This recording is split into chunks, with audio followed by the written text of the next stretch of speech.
This video today is going to be about writing on for law journal or law review, whatever your school calls it. Every school's process is different, of course, but it's generally around the same. Law journal, law review, whatever we're going to call it. I'm just going to call it law review for the rest of this video. It's very prestigious and it's probably well known at your school, and people will probably tell you to do the write-on competition. I'm going to be straight up. It was the worst thing I ever did in my life. Well, maybe not my whole life, but it was the worst thing, the worst part of law school thus far. I think a major reason why it was so rough for me is because of the timing. We did the write-on right after we had finished our second semester 1L finals.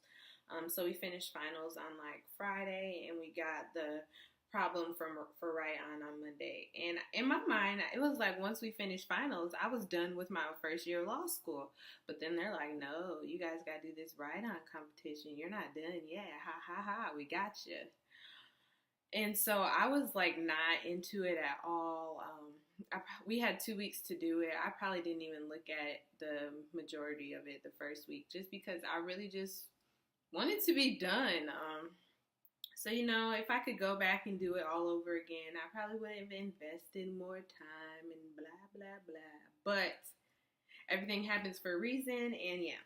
So, even though this is the worst thing of my life, I'm going to try to be very unbiased and give you guys like a good overview of what the process was like. So I know some schools also do their write-on process over spring break, which probably sucks too. But guys, don't let me be the negative person in your life. I think everyone should do it, and I'm glad I did it, and it was a good experience. I probably learned a lot doing it. Even though I didn't put my all into it, but yeah, every person is different, and I just think it wasn't the thing for me, and I kind of knew going in that it wasn't for me. I already had my offer for the moot court team, so I wasn't as engaged as I should have been, and I kind of do regret it. So give it your all and do it. But anyways, okay, so about the process. The first part was a blue book quiz. I'm going through my material so I can kind of show you guys what it is. So the blue book quiz is we got about 10 really long citations, and we had to go through the blue book and like correct the citations. Everything was wrong about the citations, from capitalization, underlining, things that should be in italics, when you should use people's initials versus the full name. It was literally everything is wrong. So this is an example of how long one thing was. And so we had to go through and make all of the corrections. And we had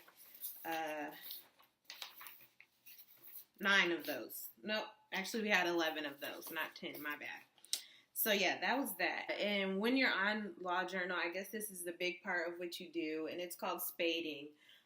But instead of like going through fake ones, you'll go through ones of academics, so legal researchers who have written articles and things, and you'll like go through their citations and correct them. So they try to make it like fun. They put different like songs in there, like Big Sean, like his album. You got to cite his album.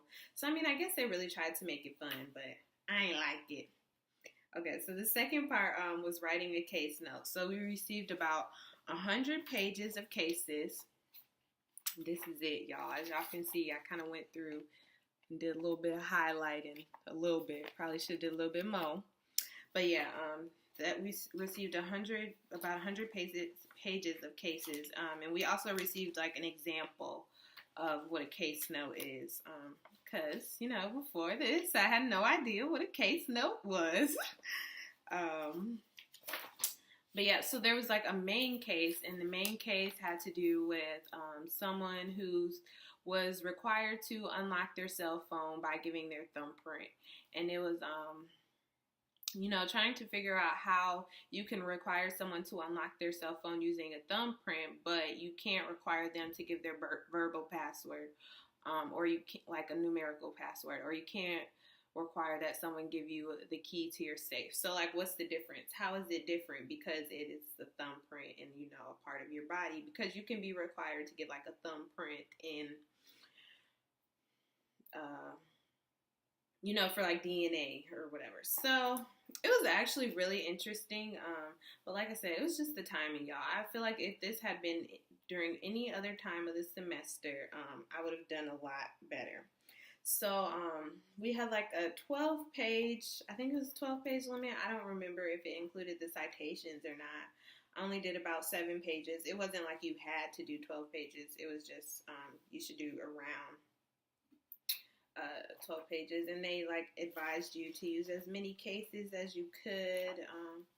I spent like a lot of time in Panera trying to do this, but yeah.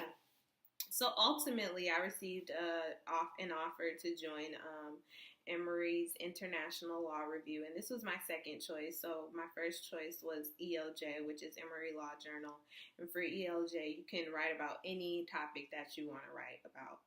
I chose International Law Review second because I thought that I could write about any topic that I want to write about as long as I gave it an international twist.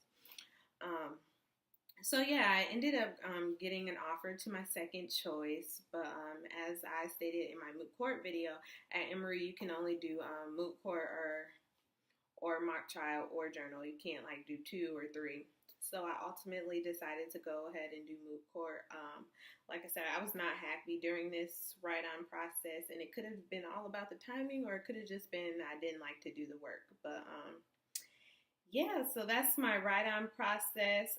I really wish I could give you guys more information, but I'm probably not the best person to ask about this. But if you have more questions, I'd be willing to talk to you about it.